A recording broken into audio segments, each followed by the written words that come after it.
क्या आप अपनी इच्छाओं को पूरा करने में असफल महसूस कर रहे हैं? अगर हाँ, तो यह कहानी आपके लिए है। इस कहानी को अंत तक ध्यान से सुनिए। आपको इसमें कुछ ऐसा सीखने को मिलेगा जो आपके जीवन को बदल सकता है। आज जो कुछ भी आपके पास है वह आपकी किस्मत या भाग्य के कारण नहीं है। यह सब इसीलिए है क्योंकि आप उतना ही डिजर्व करते हैं। प्रकृति का नियम है, वह हमें उसी मात्रा में देती है जिसके हम हकदार हैं। अगर आपको और अधिक चाहिए तो आपको खुद को उसके काबिल बनाना होगा।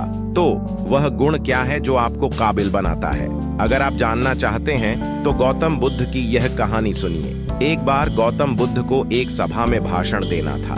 जब सभा का समय आया, बुद्ध वहां आए लेकिन बिना कुछ कहे चले गए। इस पर 100 से ज्यादा लोग वहां उपस्थित थे। सभी लोग चौंक गए, लेकिन किसी ने भी बुद्ध से प्रश्न नहीं किया। अगले दिन फिर सभा का आयोजन हुआ, लेकिन इस बार केवल 80 लोग आए। बुद्ध आए, फिर वही किया, बिना कुछ बोले चले गए। तीसरे दिन सभा में केवल 50 लोग आए। बुद्ध ने फिर से बिना कुछ कहे वहां से चले गए। कुछ लोग क्रोधित हुए, लेकिन उन्होंने फिर भी कोई सवाल नहीं पूछा। फिर अगले दिन सभा में केवल 30 लोग थे। बुद्ध आए और मुस्कुराते हुए बिना कुछ कहे फिर से चले गए। इस बार कुछ लोगों ने पीछे से बड़बड़ाना शुरू कर दिया। फिर एक और दिन आया जब सभा में केवल 15 लोग थे। इस बार बुद्ध ने आसन ग्रहण किया और उपदेश दिया। उन 15 लोगों में से कुछ ने बुद्ध के शिष्य बनने का निर्णय लिया और उन्होंने बुद्ध के ज्ञान को आगे बढ़ाया। एक दिन किसी ने बुद्ध से पूछा, आप इतने दिनों तक बिना बोले क्यों चले जाते थे? बुद्ध ने उत्तर दिया, मैं उन लोगों की खोज कर रहा था जो मेरे ज्ञान के लायक थे। पहले दिन आए लोग सिर्फ देखने आए थे, जबकि जो लोग अंत तक रुके वे वास्तव में मेरे ज्ञान के लिए प्यासे थे। बुद्ध ने कहा, सवाल यह नहीं है कि मैं तुम्हें क्या दे सकता हूँ, बल्कि सवाल यह है कि तुम क्या ले सकते हो। तुम्हारा पात्र कितना बड़ा है और तुम कितने के हकदार हो? एक व्यक्ति ने पूछा, लायक कैसे बने?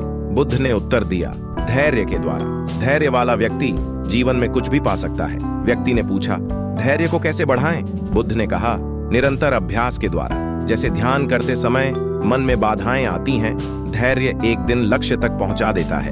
व्यक्ति ने समझा और कहा, मुझे धैर्य के साथ निरंतर अभ्यास करने की आवश्यकता है। दोस्तों, अब आपको समझ आ गया होगा कि आपके पास वह क्यों नहीं है जो आप पाना चाहते हैं, क्योंकि आप उसके लायक नहीं हैं। आप तभी लायक बनेंगे जब आप अपने भीतर धैर्य को बढ़ाएंगे। क्या आप अपने भविष्य के लिए धैर्य के साथ काम कर रहे हैं?